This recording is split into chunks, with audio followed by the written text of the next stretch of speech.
Real মাদ্রিদের সঙ্গে সোয়ানে সোয়ানে টক্কর দিল অলিম্পিয়াকোস।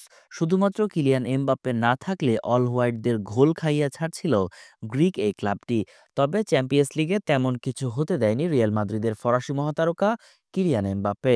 প্রতিপক্ষের মাঠে পিছিয়ে পড়ার পর 7 মিনিটের মধ্যেই করলেন হ্যাটট্রিক। অলিম্পিয়াকোস ব্যবধান কমালে আরেক গোল করে সেটি বাড়িয়েই রাখেন এমবাপ্পে। শেষ পর্যন্ত 4-3 গোলে জয় তুলে নেয় প্রতিযোগিতার রেকর্ড শিরোপাধারী রিয়াল মাদ্রিদ। চ্যাম্পিয়ন্স লিগের এক ম্যাচে 4 গোলের কীর্তি রিয়ালের হয়ে এর আগে করতে পেরেছেন শুধু ক্রিস্টিয়ানো রোনালদোই। এদিন নিজের আদর্শ এই পর্তুগিজ মহাতারকার পাশে বসলেন এমবাপ্পে। তবে চ্যাম্পিয়ন্স লিগের আগের সংস্করণ ইউরোপিয়ান কাপে রিয়ালের হয়ে দুইবার এই কীর্তি রয়েছে আলফ্রেদো ডি স্টেফানো ও ফেরেন্স পুসকাসের। এদিন হ্যাট্রিক করতে এমবাপ্পের সময় লাগে ৬ মিনিট ৪২ সেকেন্ড, যা চ্যাম্পিয়ন্স লিগের ইতিহাসে দ্বিতীয় দ্রুততম। ২০২২-এ রেঞ্জার্সের বিপক্ষে ৬ মিনিট ১৩ সেকেন্ডে করা মোহাম্মদ সালাহর হ্যাট্রিক সবার শীর্ষে। এ নিয়ে চলতি মৌসুমে দ্বিতীয়বারের মতো হ্যাট্রিক করলেন ২৬ বছর বয়সী এমবাপ্পে। প্রথমটি ছিল কাইরাত আলমাতির বিপক্ষে। অলিম্পিয়াকোসের বিপক্ষে পুরো ম্যাচে বল আধিপত্য রিয়াল মাদ্রিদের কাছে থাকলেও ঘরের মাঠে অধিক আক্রমণাত্মক ছিল অলিম্পিয়াকোস। ম্যাচে ৫৮% বল নিজেদের পায়ে রাখা সফরকারী দল রিয়াল মাদ্রিদ ১৫টি শটের মধ্যে লক্ষ্য রাখতে পেরেছিলেন মাত্র ৫টি। আর স্বাগতিক অলিম্পিয়াকোসের ১৯টির মধ্যে লক্ষ্যে ছিল ৮টি শট। ম্যাচের ৮ম মিনিটে নিজেদের প্রথম শটেই এগিয়ে যায় অলিম্পিয়াকোস।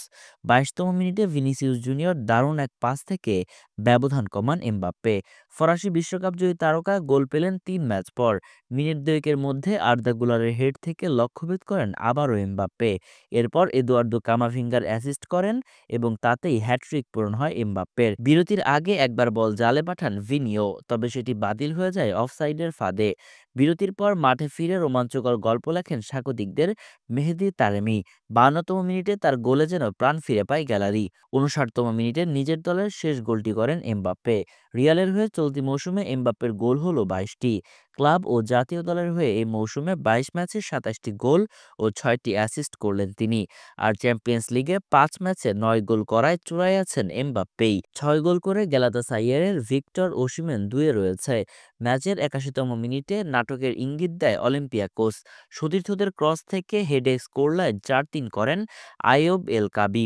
শেষ পর্যন্ত এই স্কোরলাইনেই শেষ হয় ম্যাচটি। নিজেদের ম্যাচে জয় তুলে নেয় মাদ্রিদের আরেক ক্লাব অ্যাটলেটিকো মাদ্রিদও। ঘরের মাঠে ইন্টার মিলানের বিপক্ষে স্প্যানিশ জায়ান্টের জয় ২-১ গোলে। ম্যাচের শেষ মুহূর্তে যোগ করা ৩য় মিনিটে দলের জয়সূচক গোলটি করেন হোসে মারিয়া গিমিনেজ। এর আগে ৯ম মিনিটে অ্যাটলেটিকো মাদ্রিদকে এগিয়ে নেন জুলিয়ান আলভারেজ। বিরতির পর ৫৪তম মিনিটে সেটি শোধ করেন Piotr Zielinski. Murtaza Tanvir, news desk, Bengali mail.